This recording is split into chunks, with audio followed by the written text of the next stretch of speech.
बिस्मिल्लाहिर्रहमानिर्रहीम। जैसे आप सबको पता है कि आज पहले हमारे बैरिस्टर शेर अफजल मरवत बलूचिस्तान आ रहे थे, पाकिस्तान तहरीक इंसाफ के सीनियर नायब सदर मरकजी, तो उसको इन बुजदिलों ने जो है वो लाहौर में कल अरेस्ट कर दिया। और उसके बाद जो है वो प्लान ये था कि barrister Syed Shaheen core committee member और इमरान खान साहब का जो है वो वोकल पर्सन है वो बलूचिस्तान आ रहा था, लेकिन अभी जो है वो इन्होंने एयरपोर्ट के अंदर अरेस्ट कर लिया है और उसको ये कहा गया कि आपने बाइज्जत यहाँ से या वापस जाना है या आपको 3MPU के तहत जो है वो हम लोग अंदर कर देंगे। तो पाकिस्तान के तरीके हिसाब के बहुत सारे चाहने वाले यहाँ पे खान के फॉलोअर्स जो है वो मौजूद है और इंशाअल्लाह ताला हम खड़े आखिरी गेम तक लड़ेंगे। ये जो एक रियासत है, यहाँ पे 2 दस्तूर है, 2 कानून है।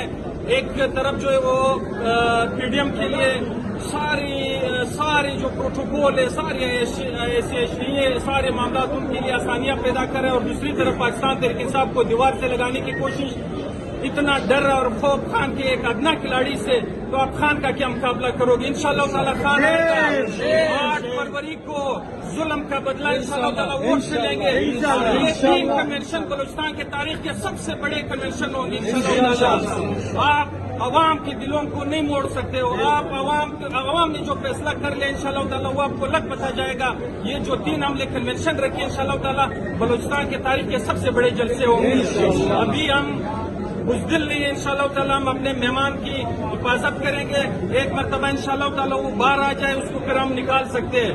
अगर आप लोग इतने डरे हुए हो, इतने समय हुए तो आप अपने फैसला चेंज कर दो। आपने जो गलतियां की पिछले 2 सालों में, आप फैसला चेंज कर दो। आप जो है वो सही रास्ते पे चलो, आप आवाम के साथ आके आवाम का फैसला मान लो। बहुत शुक्रिया, थैंक यू।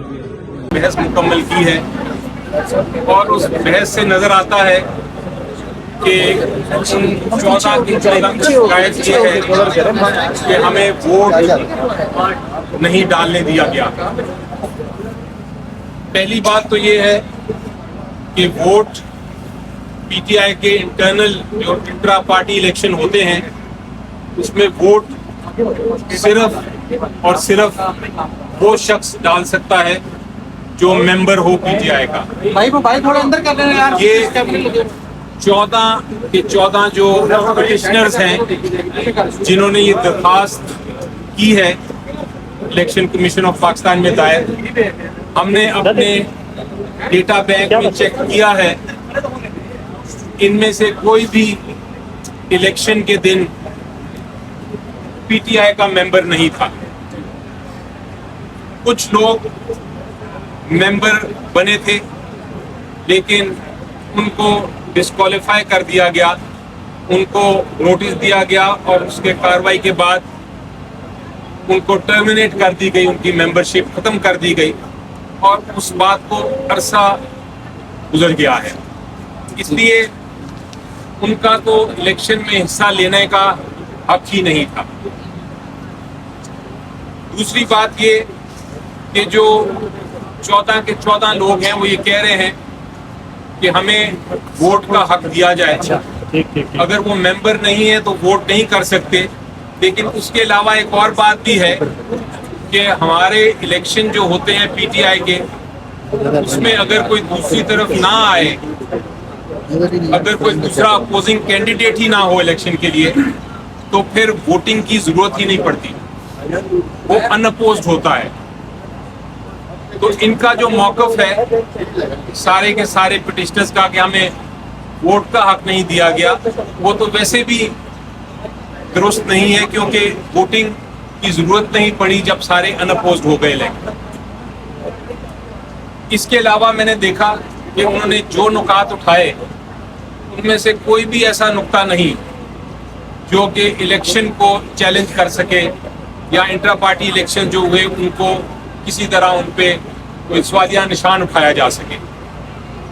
हमारी आर्गुमेंट शुरू हुई थी लेकिन वक्त इलेक्शन कमीशन ऑफ पाकिस्तान के पास नहीं था पूरा, इसलिए उन्होंने सोमवार को बाकी रखा है। लेकिन हमने ये दिखाया अदालत को, इलेक्शन कमीशन ऑफ पाकिस्तान को हमने ये दिखाया, अदालती फैसलों के जरिए दिखाया और इलेक्शन एक्ट 2017 के तहत दिखाया कि جو آرڈر دیا تھا الیکشن کمیشن آف پاکستان نے ہمیں کہ آپ 20 دن میں انٹرا پارٹی الیکشن کرائیں، وہ آرڈر یہ تھا کہ آپ الیکشن کرائیں.